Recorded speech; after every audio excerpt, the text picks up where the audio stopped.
দর্শক এই মুহূর্তে দেখতে পাচ্ছেন শুভেন্দু অধিকারীর গাড়িতে আক্রমণ করেছে মুসলিমরা। গরু কুরবানির বিষয়ে এবার নরেন্দ্র মোদীও পদত্যাগ করতে বাধ্য হয়ে এই যে শুভেন্দু অধিকারী দৌড়ে পালাচ্ছে। গবাদি পশু কেনাবেচা ও কুরবানিকে ঘিরে একের পর এক কড়া নির্দেশিকা জারি হয়েছে। এদিকে আজ ভারতে গরু কুরবানির বিষয়ে লক্ষ লক্ষ মুসলিম একসাথে শুভেন্দু অধিকারীর উপর আক্রমণ করে। শুভেন্দু অধিকারীর গাড়ির খুবই খারাপ অবস্থা হয়। নরেন্দ্র মোদী সহ অসংখ্য নেতাকর্মী পদত্যাগ করতে বাধ্য হয় আন্তর্জাতিক চাপে। গরু কোরবানি দেওয়া ঈদুল আজহা উৎসবের অংশ নয় এবং ইসলামের বিধানে এটি বাধ্যতামূলকও নয় বলে মন্তব্য করেছে কলকাতা হাইকোর্ট। এর পাশাপাশি উন্মুক্ত বা জনপরিসরে গবাদি পশু জবাইয়ের উপর জারি করা নিষেধাজ্ঞা বহাল রেখেছে আদালত। আসন্ন ঈদুল আজহার আগে পশ্চিমবঙ্গ সরকারের পশু জবাই নিয়ন্ত্রণের আদেশের উপর স্থগিতাদেশ দিতে অস্বীকৃতি জানিয়ে এই রায় দেয় হাইকোর্ট। নবান্নের মসনদে বসা কঠোর হিন্দুত্ববাদী মুখ্যমন্ত্রী শুভেন্দু অধিকারী নেতৃত্বাধীন নবনির্বাচিত বিজেপি সরকার সম্পূর্ণ সুপরিকল্পিতভাবে এমন এক বিভাজনের জাল বিছিয়েছে যা পুরো রাজ্যকে এক ভয়ঙ্কর গৃহযুদ্ধের দিকে ঠেলে দিচ্ছে। গদিতে বসার পর এই প্রথম কোনো সরাসরি এবং সবচেয়ে ভয়াবহ রাজনৈতিক চ্যালেঞ্জের মুখে পড়েছে গেরুয়া শিবির। ভারতের রাজনীতির আকাশে এমন এক বিস্ফোরক মুহূর্ত তৈরি হয়েছে যার রেশ এখন ছড়িয়ে পড়ছে প্রতিটি রাজ্যে। ঈদুল আজহাকে ঘিরে শুরু হওয়া এই উত্তেজনা শুধু ধর্মীয় বিতর্ক নয়, বরং এটি এখন ক্ষমতা বনাম প্রতিরোধের এক তীব্র সংঘাতে রূপ নিচ্ছে। ভারতের গরু কুরবানির বিষয়টি এবার তীব্র সংঘাতে রূপ নিয়েছে। শুভেন্দু অধিকারী বিপদের মুখে পড়ে, মুসলিম এবং হিন্দুদের তুপের মুখে পড়ে। শুভেন্দু অধিকারী মুসলিমদের গরু কুরবানি নিষিদ্ধ করেছিল এবং এই নিষিদ্ধ করার অপরাধে দেশের প্রত্যেকটা জনগণ এখন এই শুভেন্দুর বিরুদ্ধে অ্যাকশন নেয়, নরেন্দ্র মোদীর বিরুদ্ধে কথা বলে। আপনারা জানেন ভারতে আমাদের এই ভারতে মুসলিমদেরকে অত্যাচার করা হয় এবং হিন্দুরাও এখন মুসলিমদেরকে সহযোগিতা করতেছে। এই সহযোগিতা করার জন্যই শুভেন্দু অধিকারীর খারাপ অবস্থা করা গিয়েছে। আসুন আমরা কথা বাড়াবো না, আমরা সরাসরি ভিডিওর মূল আলোচনা চলে যাব। এখানে কি হচ্ছে এবং শুভেন্দু অধিকারী নরেন্দ্র মোদীর এদের সর্বশেষ অবস্থা কি সবকিছু দেখানোর চেষ্টা করব। আগামী 28 মে পবিত্র ঈদুল আজহা, কিন্তু পশ্চিমবঙ্গের আকাশে এখন উৎসবের চাঁদের বদলে উঠছে চরম সংঘাত আর বারুদের গন্ধ। নবান্নের মসনদে বসা কঠোর হিন্দুত্ববাদী মুখ্যমন্ত্রী শুভেন্দু অধিকারী নেতৃত্বাধীন নবনির্বাচিত বিজেপি সরকার সম্পূর্ণ সুপরিকল্পিতভাবে এমন এক বিভাজনের জাল বিছিয়েছে যা পুরো রাজ্যকে এক ভয়ঙ্কর গৃহযুদ্ধের দিকে ঠেলে দিচ্ছে। গদিতে বসার পর এই প্রথম কোনো সরাসরি এবং সবচেয়ে ভয়াবহ রাজনৈতিক চ্যালেঞ্জের মুখে পড়েছে গেরুয়া শিবির।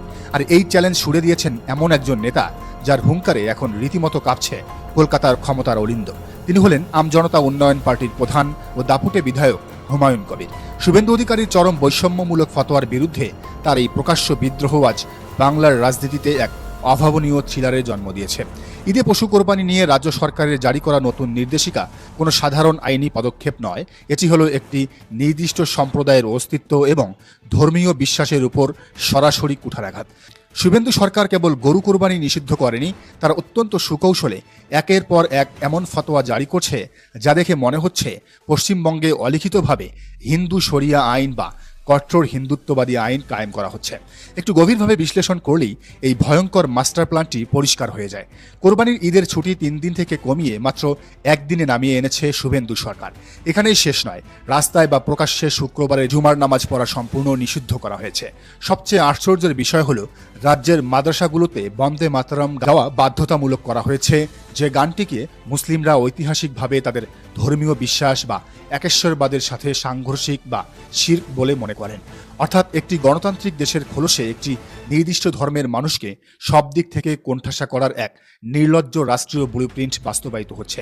অথচ এই একই ভারতের সুশীল সমাজ এবং মিডিয়া বাংলাদেশের দিকে আঙ্গুল তোলে।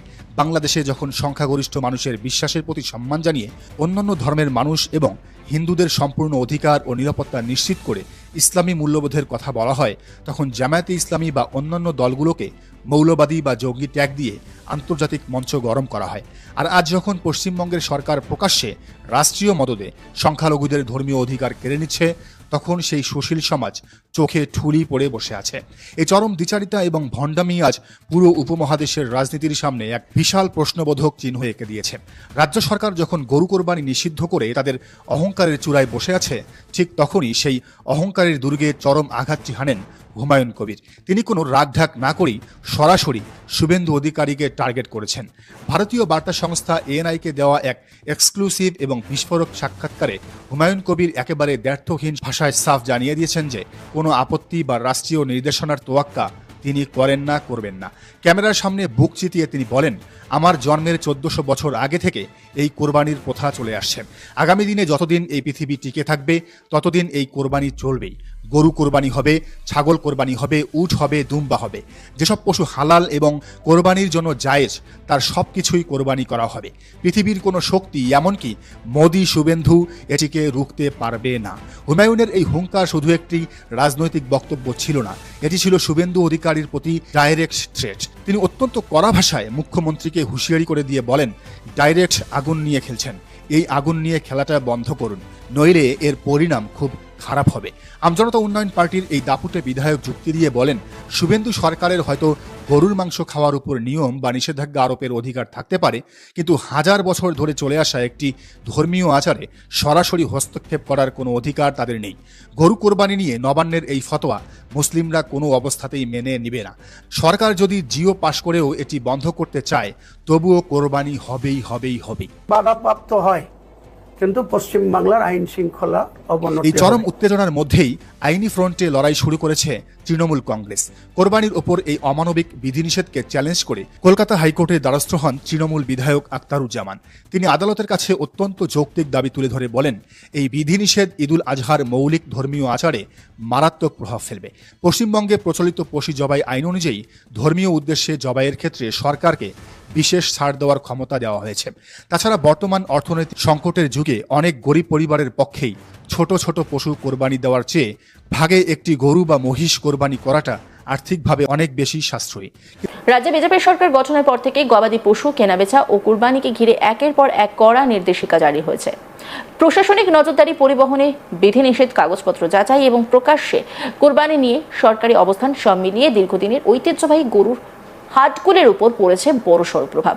তারই জ্বলন্ত উদাহরণ আজ হুগলির পান্ডুয়ার ঐতিহ্যবাহী গবাদি পশুর হাট। একসময় যেখানে বকরি ঈদ ঘিরে উপচে পড়তো ভিড়, সেখানে এখন নেমে এসেছে কার্যত শ্মশানের নীরবতা। বেচে কেনা না থাকায় খাঁ খাঁ করছে গোটা হাট, আর তার জেরে চরম অনিশ্চয়তায় পড়েছেন হাজার হাজার মানুষের রুজি রুটি। দেশ স্বাধীন হওয়ার আগের সময় থেকে চলে আসা এই পান্ডুয়ার গবাদি পশুর হাট বহু মানুষের জীবিকার কেন্দ্র। পান্ডুয়া হাসপাতালের কাছে জিটি রোড সংলগ্ন কয়েক বিঘা জমির উপর বিস্তৃত এই হাটে একসময় বিহার সহ বিভিন্ন জেলা থেকে গরু আসতো। হুগলি ছাড়াও দূর দূরান্তের ব্যবসায়ী ও ক্রেতারা ভিড় জমাতেন এখানে। কিন্তু রাজ্যে পালাবদলের পর থেকে পরিস্থিতি সম্পূর্ণ উল্টো। হাতে গোনা কয়েকটি গরু থাকলেও ক্রেতার দেখা নেই, ফলে প্রায় বন্ধ হওয়ার মুখে দাঁড়িয়ে পড়েছে ঐতিহ্যবাহী এই হাট। শুধু ব্যবসায়ীরাই নন, এই হাটকে কেন্দ্র করে গড়ে ওঠা অসংখ্য ছোট পেশাও আজ সংকটে। কেউ গোবর থেকে ঘুঁটে তৈরি করে সংসার চালান, কেউ গরু দেখভালের কাজ করে উপার্জন করেন।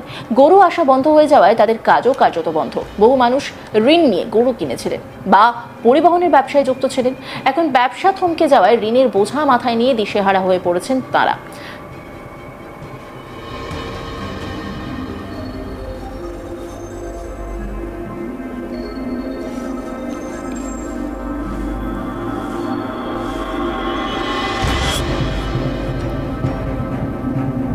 ব্যবসায়ী শেখ লালবাবু, গোবিন্দ মল্লিক, ওম প্রকাশ সাউ এবং শেখ জাহির আব্বাসদের কথায় কয়েক হাজার মানুষ এই হাটের সঙ্গে যুক্ত।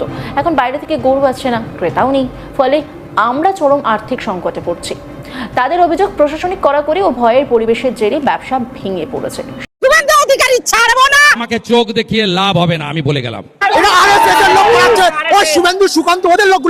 সব বাংলাদেশি মুসলমান, সব বাংলাদেশি মুসলমান, এরা বাংলাদেশি, সব বাংলাদেশি মুসলমান, সব বাংলাদেশি মুসলমান।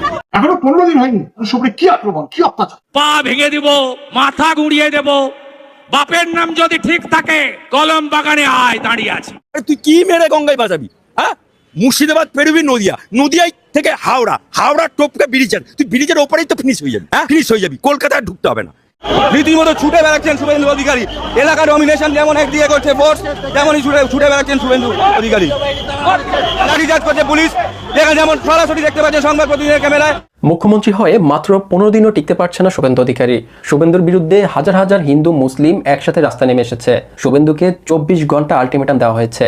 কুরবানি ঈদের আগেই ক্ষমতা ছেড়ে পালাতে হবে শুভেন্দুকে। তবে সবচেয়ে আশ্চর্যের বিষয় হলো, এর আগেও মুখ্যমন্ত্রীর মেয়াদ শেষ হওয়ার আগে পদত্যাগ করার অসংখ্য নজির রয়েছে ভারতে। 2021 সালে পাঞ্জাবের মুখ্যমন্ত্রী মেয়াদ শেষ হওয়ার আগে জনগণের চাপের মুখে পদত্যাগ করতে বাধ্য হয়। একই বছর 2021 সালে কর্ণাটকের মুখ্যমন্ত্রীও পদত্যাগ করতে বাধ্য হন। এছাড়া 2019 সালে মহারাষ্ট্র এবং উত্তরাখণ্ডের মুখ্যমন্ত্রীদের পদত্যাগ করার ইতিহাস রয়েছে। আর এবার পশ্চিমবঙ্গে তা হতে যাচ্ছে। ভারতের যে হিন্দুরা শুভেন্দুকে ভোট দিয়ে ক্ষমতায় নিয়ে এসেছে, সেই হিন্দুরাই এখন শুভেন্দুকে ক্ষমতা থেকে সরাতে মাঠে নেমেছে।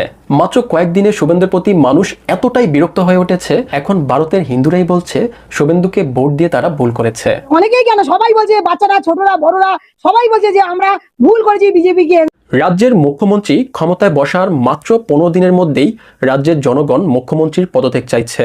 তারা বলছে ভুল মানুষকে নির্বাচিত করেছে তারা। সাধারণ মানুষের মনে এই ক্ষোভ এখন ভয় ধরিয়ে দিয়েছে নরেন্দ্র মোদীকেও। দর্শক, শুভেন্দু অধিকারীর পদত্যাগ চান কারা কারা? আপনাদের মতামত অবশ্যই কমেন্ট করবেন। এদিকে শুভেন্দু মুখ্যমন্ত্রী হওয়ার পর এখনো জনগণের দৌড়ের উপর রয়েছে।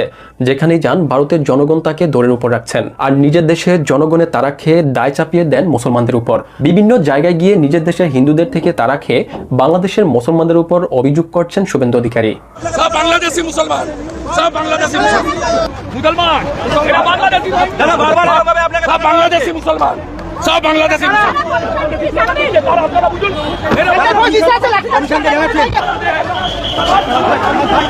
রীতিমতো ছুটে বেড়াচ্ছেন শুভেন্দু অধিকারী। এলাকা ডমিনেশন যেমন একদিকে করছে ফোর্স, তেমনই ছুটে বেড়াচ্ছেন শুভেন্দু অধিকারী। লাঠিচার্জ করছে পুলিশ, যেখানে যেমন সরাসরি দেখতে পাচ্ছে সংবাদ প্রতিনিধির ক্যামেরায়। আমার সহকর্মী শুভজিৎকে বলবো এই ছবিটা দেখাতে। ভিড় ছোট।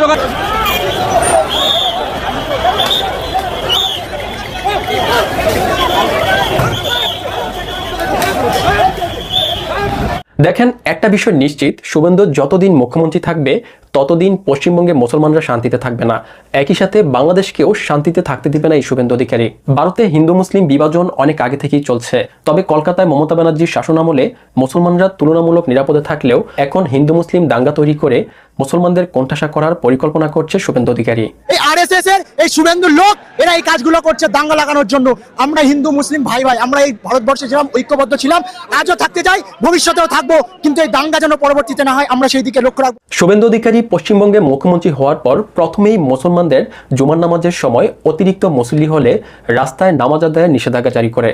এরপর গরু কুরবানির বিষয়ে কঠোর বিধিনিষেধ আরোপ করে শুভেন্দু অধিকারী, যার মধ্যে রয়েছে 14 বছর বয়সের আগে কোনো গরুকে কুরবানি করা যাবে না।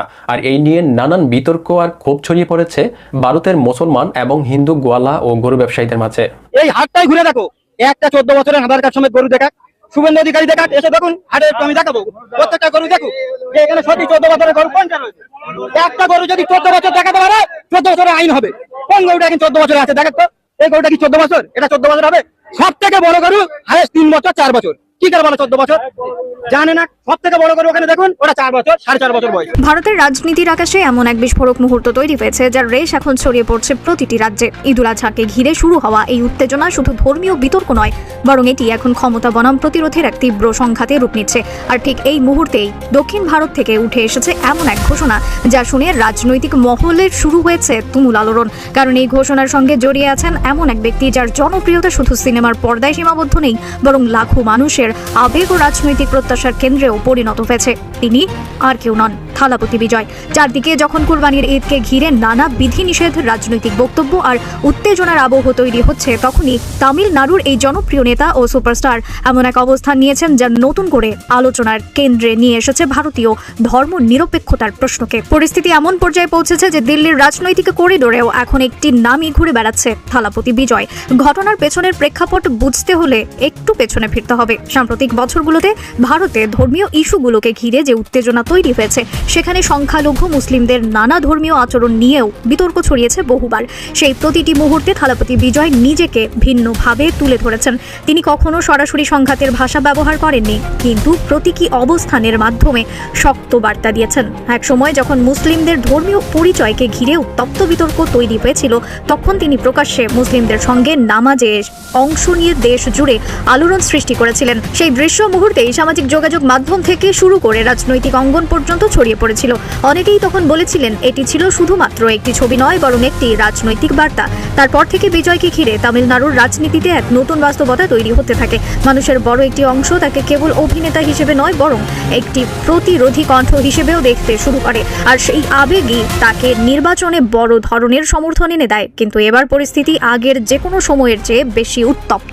ভারতের বিভিন্ন রাজ্যে কুরবানির ঈদকে কেন্দ্র করে নতুন করে বিতর্ক তৈরি হয়েছে।